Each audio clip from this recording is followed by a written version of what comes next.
welcome back to Postmortem Radio. I am your host, Oz, joined by my esteemed colleagues, the blonde in front, Katie, who's sporting her smile. You always get the coolest stuff at your screenings, man. There wasn't anything. There was a little table set up when we went over, and they had some like stuff. Nothing. Really? Yeah, I got there late. They actually had more stuff, and I was late, so I got that, and then a bunch of posters. Yeah, we don't Chicago. get. I was lucky, for Maverick. They had I got a couple of the posters, but I was at. I mean, they don't. We're not in one of the. I guess maybe because you're in a bigger city or something. Maybe you get all the cool swag. I don't know, and as always, we've got the bald guy in the back, JK. Yeah, it would be me. And the only thing I got from this screening was a rude bunch of kids in an AMC here in New Jersey who doesn't give a shit about the theatrical experience. So that's what I got for it. But it's great to be here as always. Yeah, I have that experience too when we go to the AMC in my area. I mean, down in Newport, it's just, I don't know if it's AMC, if it's just all AMCs or if it's just, I don't know, but it seems like the one down in Newport and the Levee here in Cincinnati area, it's in a little tiny mall kind of thing, and you got the young mall rat kids, right. And they don't know how to act.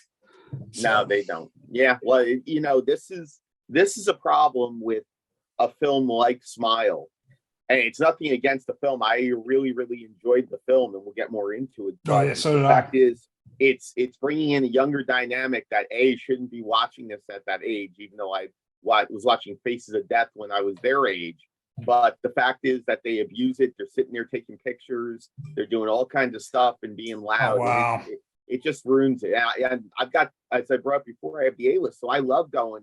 Susan and I go see, a ton of movies. In fact, it's the most movies I've seen in a theater in like a decade. Because I was doing the film festival so long. But this was the first bad one I've had in a long time, because there was just a bunch of young kids next to us, and it made it almost impossible to be able to do it. Thank God it was Dolby Sound, so that way I could really enjoy the loudness and ignore them. That's good. Yeah, it was good. I mean, one, that sucks. That really sucks that you had to experience that, especially, on an opening weekend of a film. Right. And one, I got to say, I am pleasantly surprised, but did you guys see that this film made $36 million this weekend? Not a surprise. Katie, it's not a surprise for me, because they built out the trailer for it as it went forward, but when they just showed the micro one, like 15 seconds, it sells the entire movie then. And it's something that had everything go right. And the filmmaker, Parker Finn, he has got so much talent, so it's on the screen right there. So I'm not surprised, but the number's great, isn't it? See that? It is. It's great, and I kind of wish that. I think it was marketed really well. Unfortunately, Beast wasn't marketed very well. I think this one was marketed really, really well. The only thing that I'll say is that the trailer and on the TV spots, I wish that they had withheld the one. The neck. I wish they had not shown that, because it would have been so much more powerful if you didn't know it was coming. Because I mean, when you get to that part in the movie, she's sitting there, her sister's coming out, what's going to happen because you've seen it on the trailer. I mean, it just didn't have the effect that I think it could have and should have, because it was such a cool thing. I mean, no, I agree. I am so happy that because I never watched trailers, so I'm so happy that I saw the movie and miss that, because it reminds me of one of my favorite films from like 2020 or 2019, Terrified, from South America, how they kind of have that. Yes. And seeing then after I saw it and, all these commercials and that, I agree. Seeing that, it's like, no, you need to experience. I mean, there's so many different things that they could have shown to show that is not necessarily a jump scare, or it is a jump scare, but it's such a great scene and just so out of freaking nowhere. And the problem I have with it is, you get to go to a lot of the press screenings, so there's no trailers before the films. We like when Janelle and I go to the movies, there's Right. half an hour of trailers. So that effect, I felt what was supposed to have happened when I was watching the movie when I saw the trailer, and I that had that effect on me. I was like, oh wow, that was really cool. But that was before I saw another movie, so it didn't have that effect on me at all. I knew it was coming, and I mean it's still a cool effect, but it doesn't have the punch when you've seen it so many times. I'll tell you something from a little bit of a different perspective here. So many people in the theater reacted to it wonderfully, even though it was part of the trailer. Even Susan, who I was with, still it caught her off guard. I think this is a scare that's a longevity scare, and I'll go to The Exorcist 3, the scene where the guy in the white walks out with the scissors. I think it's going to be something for a long, long time that's going to haunt people's nightmares. I didn't read what Jason Blum posted up on Twitter, but the one thing I caught as I was scrolling through during my lunch break was that there was one moment that's going to stick with him, and I'll bet you that's the moment that sticks with him because of how well that was executed. But nonetheless, I think even though it was put in the trailer, Oz, I think enough people are not as nuanced when it comes to horror that it still gets them. And I think it would get them again because it's such a surprising scare in the way they do it. Again, I'll go to The Exorcist 3. We could come up with a whole bunch of them. I'm sure have a whole episode of that. Yeah. Oh, yeah. See there, it's, I think it's a longevity scare rather than a short impulse scare. Well, and you have to give credit to Sosie Bacon too, like her reaction to that and the ongoing reaction that just keeps going. I mean, she's losing her bleep. And then you see the nephew like looking out the window and he's just going like, what is my aunt I loved that they showed that. And he doesn't know what she saw. He's just looking at her just freaking the F out. And it's like, I mean, so it's like the layers of it. It's like, what she saw, you see her reaction that just keeps going, and then how that's affecting others. So, I mean, it's just a multi-layered effect, but I do wish they hadn't shown that in the trailer. But I think this movie the whole anchor of the film, I think, really rests on Sosie Bacon's performance. Like, she is absolutely incredible. I know she's been in many supporting roles in different, dramatic TV, like 13 Reasons Why, and then in that's what Charlie says. Like, she was in like 2 movies about Charles Manson stuff, but to have this lead role and her to take such force and such charge, really, I always thought she was good in all the other stuff that she's been in, but this one really puts her on the map. And I think it's very telling, regarding mental health issues, drugs, the care and the system that goes with, but the practical effects on this were just incredible. Amazing. Absolutely amazing. And honestly, there's only really 2 faults that I have with the film. One was the fact, we all know it's like, it follows without the sex mixed with the ring. So when you get to the point where she's like, knows that this is going to be like, something's going to happen, and, she's getting to the end, it's like, she realizes like, whoever gets this lives about 4 days. To have her family and friends and fiance just kind of go, see ya in 2 days with some of the stuff that she's going through. I'm like, I'm not saying I need to know the full background of what's going on, because I can tell there's some tension with the sister, but the fiance just being like, wow, you know what? That's not what I signed up for. I think I'm done. I'm like, it seems like there was more in the film with this relationship, and possibly like I'm not saying mental abuse, but possibly some verbal abuse, just the way she kind of sprinkles the I'm sorry, and like it's apologizing way too much for little things even before this horrendous thing happens. And other thing that, and this is just me as a nitpicker, because I loved this score. I even wrote down who did it. The score is absolutely amazing. By Cristobal Tapia de Veer. Absolutely incredible. Love that. But then when you get to the end credits and it's like Lollipop, I'm like, Yeah, it's very disappointing. That was very. I'm like, did someone like lose a bet and they had to get the, like, is it free? I didn't understand.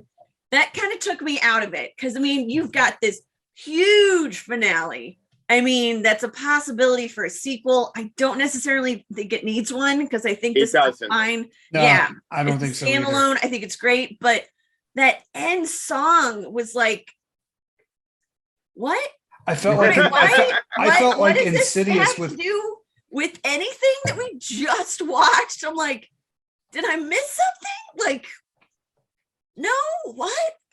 So yeah, I mean, but honestly, those are my two faults. I thought the casting was great. Kyle Garner, I think he's always amazing. I love the cameos by Cal Penn and Rob Morgan. Oh my God, he is outstanding. But yeah, those are the two, like, you know, the sister automatically just being Seabag 24/7 without any sort of, like, it just, each scene she was in, I just actually hated her worse and worse, or more and more. I hated her more and more. And then the lollipop at the end, I'm like, I don't get it. But those are my two negatives. Yeah, the lollipop song made me immediately think of Insidious with Tiptoe Through the Tulips. With, you know, that I was like, it just didn't fit at all. I'd rather think of Insidious than Stand By Me. That's what I thought of, and I was like, see, that's not really where I think this movie was going. Yeah. So I'm going to jump in here for a second, because I think the biggest problem and why Smile will never be in the same class as It Follows or The Ring is because the writing hurts it so much. The writing hurts it so much. Katie, I'll go off of first what you said about the family. It's just too convenient to take away her emotional support so quickly and just eliminate. If that's the case, then you make this a straight mystery with, like, The Ring. Don't make it where it's a Lifetime movie with a mystery and horror elements, because at times I really felt like it was a Lifetime drama about what's going on in her abandonment. Mental health issues, I'm all for films that are willing to address it, but I think they used it as a crutch in this film. Yeah. If she had been a psychologist or a psychologist, and been someone who that was her profession and didn't see a suicide, which was hard for me to get my head around, because if she had saw the suicide years ago, why not just simply connect it that way instead of seeing her patient die?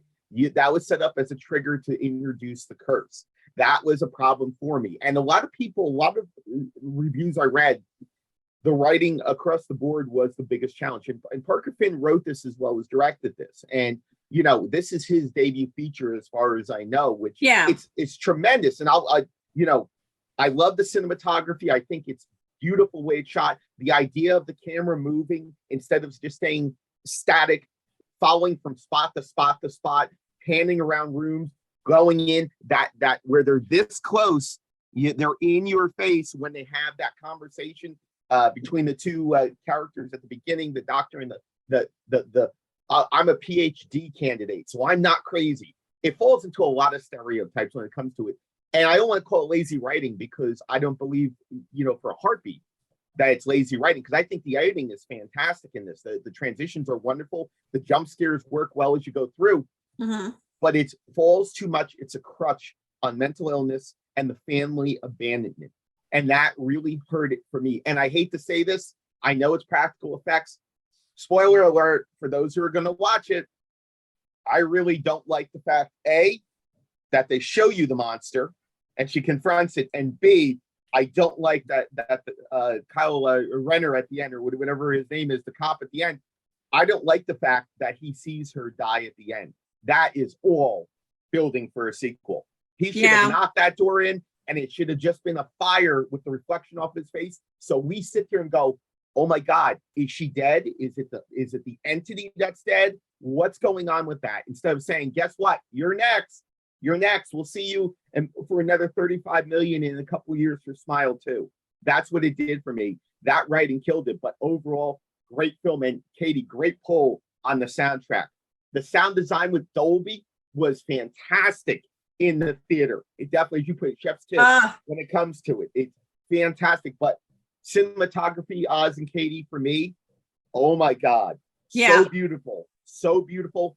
The editor and the cinematographer, I don't have their names in front of me. They have a handful of credits, and it is fantastic to see what they've worked on. They worked on TV, they've worked on limited films, but they've worked on a lot of great horror films over the last decade, which I think really helped with it. Charlie Sarah. Charlie Sarah. Yeah, I made that was one of my notes too. Oh, yeah, fantastic. Yeah, I especially loved that when the camera was upside down. Yes. And it was the Dutch angle in the office, and she's going back for the phone. Fantastic placement. Yes. Well, and then as she's driving and you see the drone shot from, and it's upside down. I just thought that was so clever. One thing that kind of sticks out to me, I wanted to ask you guys if you got this feeling too. Relationship between Joel and Rose. Did you get the feeling that there was something unexplained there? There was more depth to them than they knew each other for some other than just having dropped, like maybe they had a relationship in the past or something. But then it's never explained. I always got it just seemed like this guy, for some reason, cares an awful lot about this doctor. And he's doing a whole lot of things that cops normally are not going to do for just anybody. So they're either really good friends or they've had a relationship or something. No, they had a relationship for sure. That's the way that I interpreted it, but they never really, there's nothing ever really said to confirm that.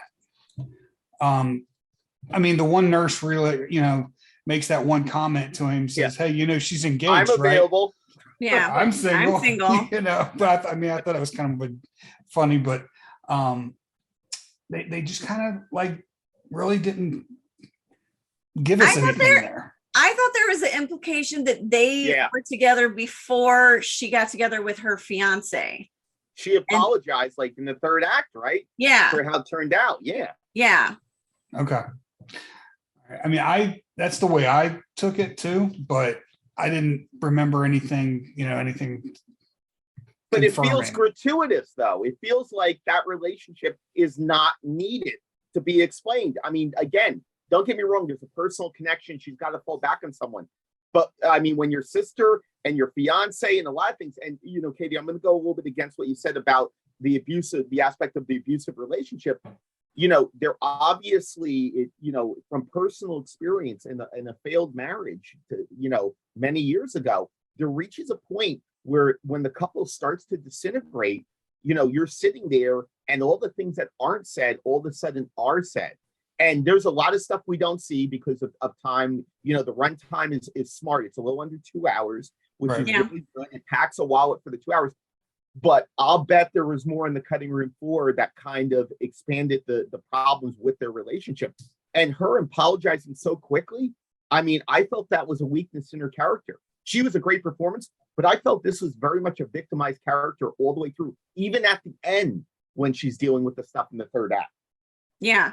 No, that was what I was bringing up. It's like the fact in the beginning, that first act, she just kept apologizing regarding things. I felt like, and then when the longer it goes, where all of these things are coming out and she's actually telling her truths, like, look, I'm not perfect. This is what it is. And I was like, That's where I was like, not like a mental, but there's some sort of tension that it's like, it's like, well, why don't you do this? And it's like the fact that her sister, I don't know. It's just that I thought the writing regarding the sister was it just really unnerved me. The fact that she's such an uber Karen, and yet they talk about, it's like, well, what's the point of being a doctor if you can't get rich?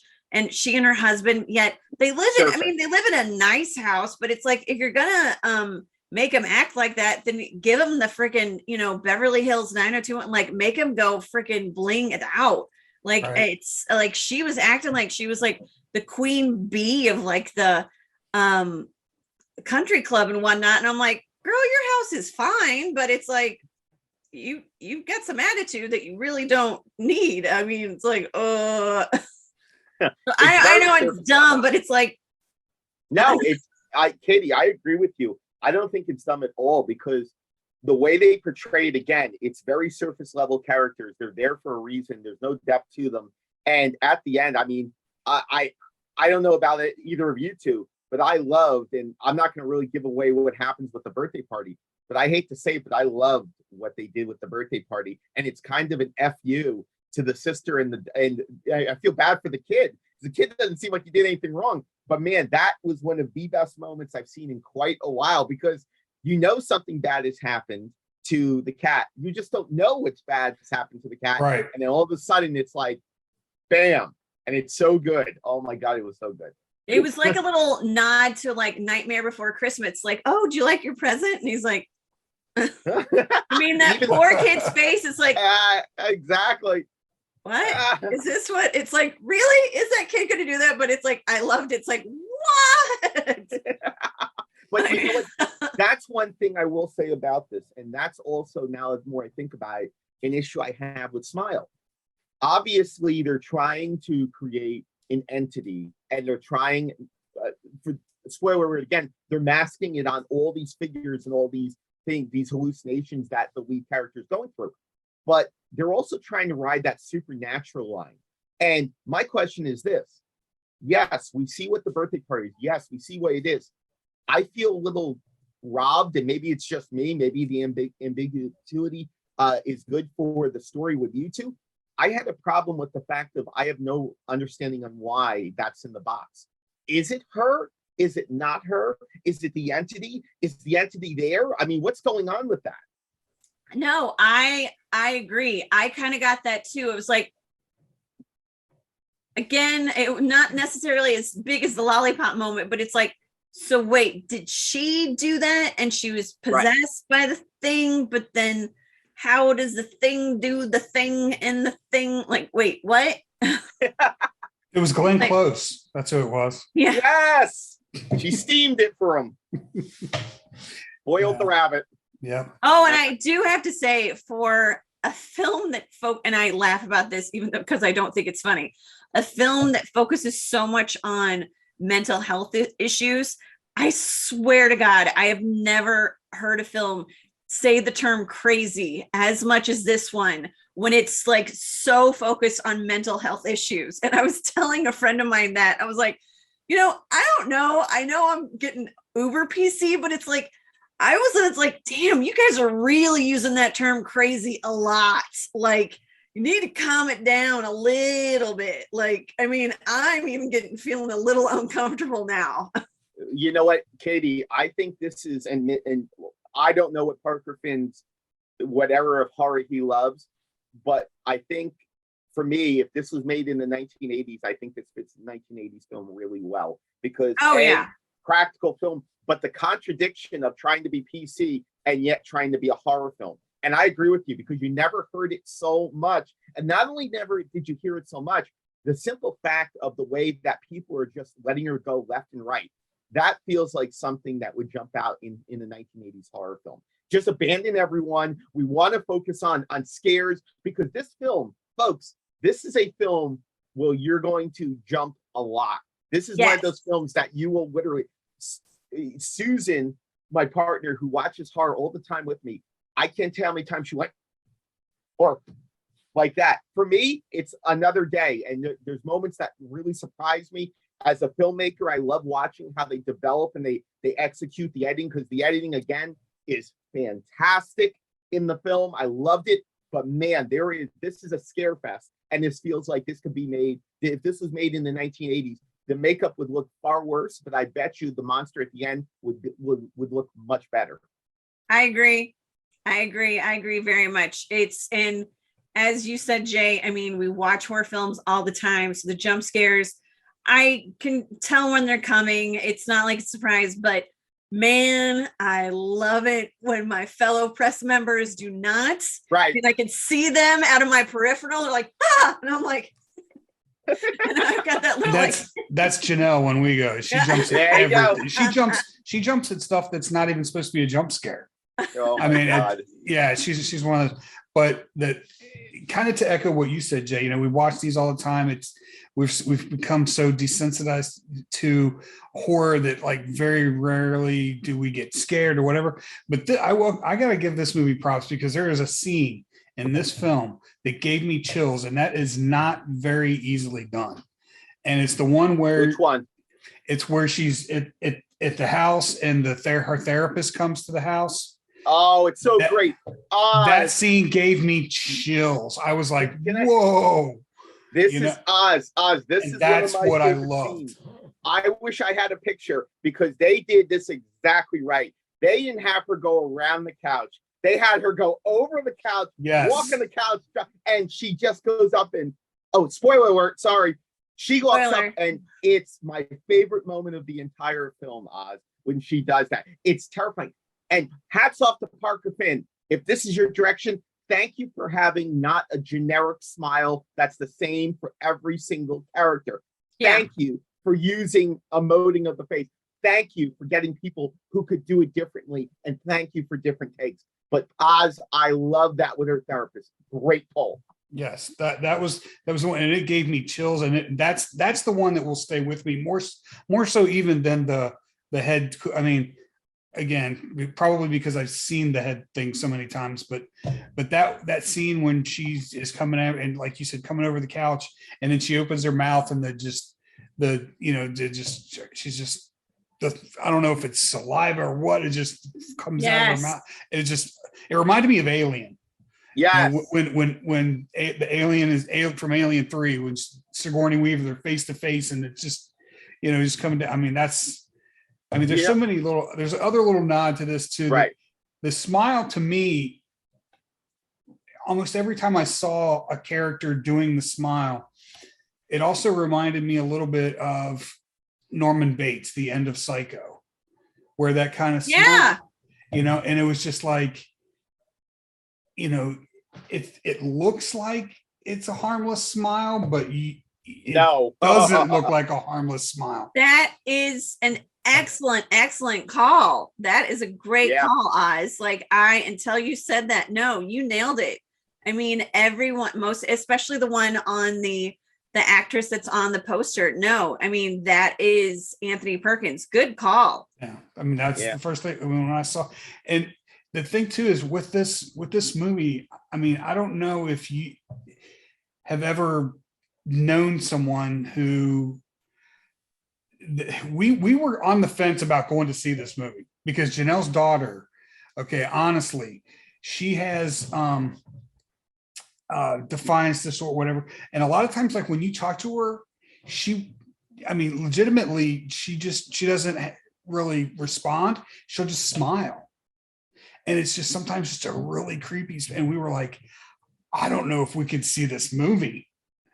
So, I mean, for people who've known someone that sometimes just has just a kind of a smile like that, it's just, it can stay with you for a while, and it can like cause you to lose a little sleep at night. You're afraid that you can look at her and you all right over there? So it's, I mean, this one was, and I especially love the reason I picked the picture from my background was I really, really loved that effect when it opens up its mouth and then you see all the different mouths. And I guess my understanding of it is that's supposed to be each and every person that it has, I guess, gone from one person to the next. I mean, that's all the people. I mean, I don't know. Is that how you took that?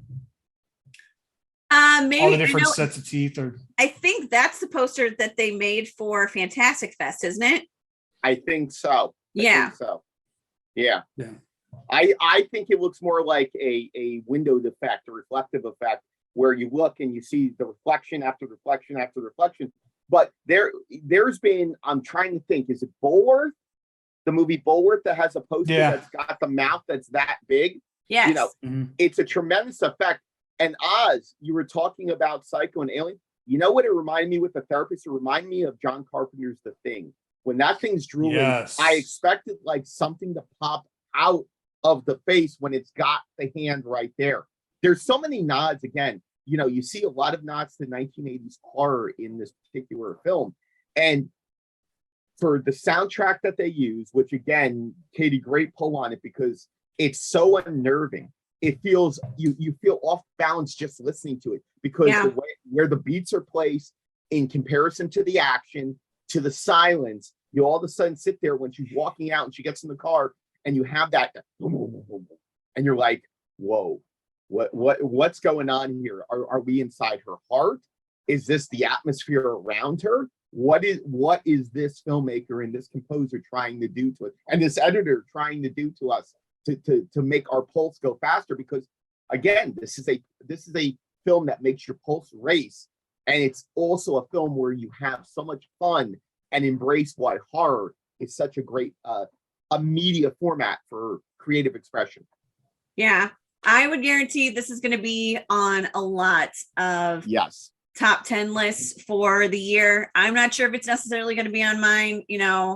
Going to festivals, you see a lot of stuff that doesn't, but I mean, as far as a wide release, I could possibly see that. I mean, like I said, there's so many other than the two things that I mentioned, there's just so much good in the film. And especially, I mean, I know I've seen people say that they're like saying that Sosie Bacon could this is like an Oscar worthy performance.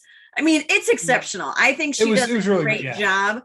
I don't know if necessarily Oscar worthy performance, but I mean, I think she does an amazing job, and this is definitely a star making performance. But yeah, I mean, I'm telling everybody to see it. Obviously, it's doing well, and I think this is another thing that helped it out too. I mean, this is a perfect film to start off spooky season. I mean, it came out September 30th. Right. You've got everything, and then just the roller coaster of horror for all of October. It puts a grin on a ghoul, and opens up everybody to the way spooky season should start. So kudos to whoever decided like this to be the release date, because honestly, I don't think people realize how much like anybody who's going to release a film in October with all these horror fans, you guys got to be like on it with your marketing and really do that push, because like last year and many years before, it's not going to do well no matter how well the movie is. I love the movie Bros. I think it's the funniest movie of the year.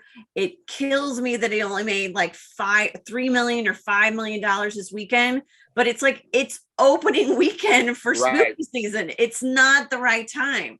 That should have been like a springtime movie or even 2 weeks ahead of time. And I really wish people would pay more attention to horror fans, because believe me, we will buy some stuff. We will go see movies because it's been such a long time. But yeah, I highly recommend this film.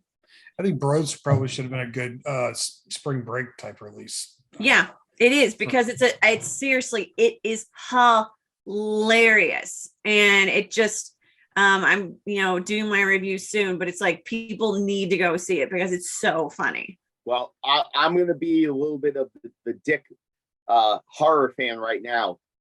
Horror fans, I got news for you. Every time you see a performance, it's not going to win an Academy Award. I'm sorry. I know. I mean, every time I sit here, and after The Shape of Water, which really isn't a horror film, just to let you know, won an Academy Award, or someone like Jordan Peele wins an Oscar for a very strong screenplay, not a horror screenplay. Let's just put that in quotes right there. You're not going to win an Academy Award, and not every performance needs an Academy Award nomination. That's why horror is so great. Stop looking for self-gratification every time that there's a major release of a horror film. But I will say this, Katie, I'm so happy it made $36 million. The question is, how much will it drop in weekend 2? Will it drop 30%, 40%, 50%, 60%? Because I'm going to tell you, this film should sustain for at least another 2 or 3 more weeks, because it's a great, I don't want to say it's original horror because it's not by any stretch of the imagination, but it's a nice spin of the wheel on a subgenre of possession, supernatural. It's really done well. It's a lot of great acting. It's a lot of fun to go see it. Practical effects. cinematography, editing. People should be watching this for the technical side of it, without a doubt, the great music. But in the same set of trailers, we saw 2 other films, which I think we're going to be talking about in the up and coming weeks. One, I Can't Stand, which I think everyone knows that evil will die hopefully very soon. Okay, can't take it. But I will say the trailer looks great. I won't argue with that. I think it looks great. And Bones and All. Bones and All, I have a feeling Oh, it's yeah. going to be. I was talking to the screenwriter. It's the team that remade Suspiria, which a lot of people shit all over the remake Suspiria. I loved the remake of Suspiria. I even did an interview with the screenwriter for Horror Hound magazine, and I saw it at Fantastic Fest. I tell you something, Bones and All looks fantastic. I cannot wait to see that in there and talk about that when that comes out. I think that Smile will drop at least 50% this weekend. Probably. And then next weekend, I mean, maybe people see it, but the weekend after that, that weekend of the 14th, it's all Halloween Ends. And it's, I'm guessing just ballpark, probably 120 million. I think that's about accurate. I agree with you. If it falls below $100 million, it means that people are done with this and they don't really care anymore. I'm sorry, $100 million. That sounds crazy. How can you say that? Let me tell you something. After a while, even fans of Halloween grow tired of Halloween. I'm sorry, folks, but there's a reason why people hate sequels. We'll see how this one is, because the last one, sorry, Oz, the last one was painful. It was really, really painful. Yeah, I'm seeing it October 12th, so I'm excited. Nice. I'll see it on the 13th. I'm seeing it on, I believe, the 13th. Yes. The 13th at 5 o'clock. I've already got my tickets. Nice. Well, you go enjoy it, Oz. I hope you enjoy it. I will enjoy it, although I'm on the fence about some of the rumors that I'm hearing about some certain plot points, copycat killers, and oh my God, are they gonna have that Scooby-Doo moment where they revealed that it was who was it? Jamie Lee Curtis the whole time? Or was it And it would have gotten away with it. It weren't for you meddling kids. Exactly. No, they're gonna have Jamie Lee Curtis step out of the shower and all the Halloween bullshit was all a dream. Like Patrick Duffy. Let's see. Dallas and the Newhart show. Yes. It was all a dream. Yes. Yeah. Turns out it was old man Carruthers this whole time. He was just trying to save his amusement park. Wouldn't that be a ball buster if you lift up the mask and it's Kane Hodder? Wouldn't that be something? That'd be funny. That'd be funny. fantastic. That'd be fantastic. Oh. But you know, Katie and I are both in agreement here that Smile was a great ride. What's your thoughts on it? How are you feeling as we close it up? I loved it. Like I said, I mean, there was really to kind of echo, I sort of agree with Katie. There was only a few little things that I thought, you know, I really think it would have been a really cool experience to have not seen, you know, the head thing and had seen that with the entire film. But you know, everything like you guys said, the cinematography was great, the music was on point, effects, the acting was, you know, I wouldn't say Oscar worthy by any means, but it was definitely one of the better acted films I've seen. But yeah, I mean, I think it's definitely worth, you know, I say go see it. But I just want to look up something real quick. And Katie, maybe you know this. Was it shot in New Jersey? Do you know? I do not know. Because I'm going to tell you something from someone here in New Jersey. Newark, New Jersey does not look that nice. I got news for you. It does not look that nice because it says Newark on there. He's a police officer from Newark. It does not look that nice. The area though where the cabin or the house is, there are areas that look exactly like that. So if it's practical locations in New Jersey, they did a good job bringing in the third act. But man, they shot somewhere else because in Newark, there's not a hospital that looks that good in there. Interesting. I'm sure everybody in Newark appreciates that. You pointed that out. Listen, Listen, I'm just being honest about it. I think they shot it somewhere else, but I would be really interested in why they based it in New Jersey. That's a whole nother can of worms, because if it's Newark, New Jersey, that's tons of urban legends and supernatural. It's really, it Ooh. is. Yeah. And by the way, any sort of connection to the Slender Man, don't tell me the end character doesn't look a little bit like the Slender Man. Just saying. I didn't understand. Yeah. The Slender Man in underoos, okay? Yeah. All right. Yeah. Yeah. So I'm sure everybody in Newark, I know. We love you. All our We Newark love- fans. Yeah. I mean, that's one thing I was going to say. I noticed a lot of people, downloading, watching the show. We appreciate it. Numbers are going up. We appreciate it. Make sure to hit the like. Make sure to hit the like and subscribe button to help support the show. Oh, we Newark, really I'm appreciate. sorry. We love your freaking faces. We love your faces. And hopefully you come back for more. Hopefully you do. Oh, yeah, exactly. We got to get real close. That's about as close as I can get. I am a PhD student. I am not crazy. Oh, You're- my God. You are Yeah, crazy. She's crazy. It's like, oh my God, stop using crazy. Oh Come my on. God. Oh my God. And by the way, can we give props? I don't know who the actor is, but the actor who has the big smile on his face in the trailer, the one at the beginning, Carl. He's the character Yes. Carl. He is great. I'll tell you something, man. His face looks like it's in so much pain when he's sitting there smiling. He's like, and you see like the muscles twitching in his forehead. He's so good when he's like, "You're gonna die. You're gonna die. You're gonna die." It's like, Oh yeah, that guy, that guy That- gave me the creeps. And Yeah. see, when that happened, it gave me that it vibe with the, it's Right. like, yeah, I was with the little brother and stuff like that. And again, I know we talked about the marketing and stuff that it had, but I gotta give it up for the marketing that they did at the professional sporting events where they had someone yes. with a smile, with a shirt that said smile. Just Hold on, I it's gotta like find one of those. now. random people in the crowd, guerrilla marketing, shirt that says smile, and they made sure to have the seats where the camera would be focused on them, and then they would just stand up during the middle of the game and just be like this.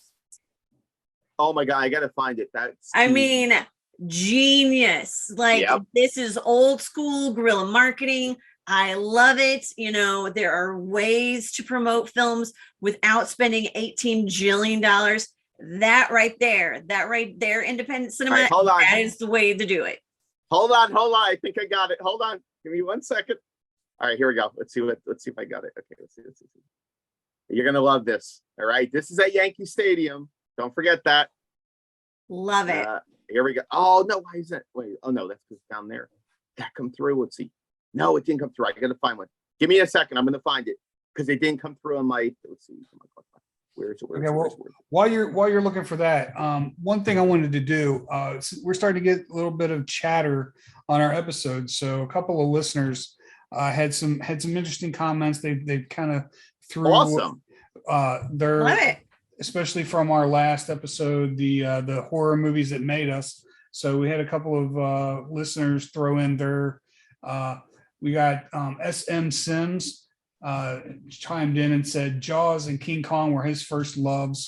Halloween, Texas Chainsaw scared him, but he didn't get passionate until he saw the first 4 Friday the 13th films.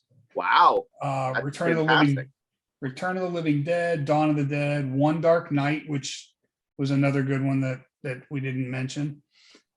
Prince of Darkness and The Fly were also ones. Fly is a great movie. I love The Fly. Cronenberg, that honestly scarred me for life with that when she gave birth to that maggot. It's still, yeah. Oh Look my at her. gosh, that's her. Look at her. Hold on. Let me move out of the way here so that way you That can is- see it.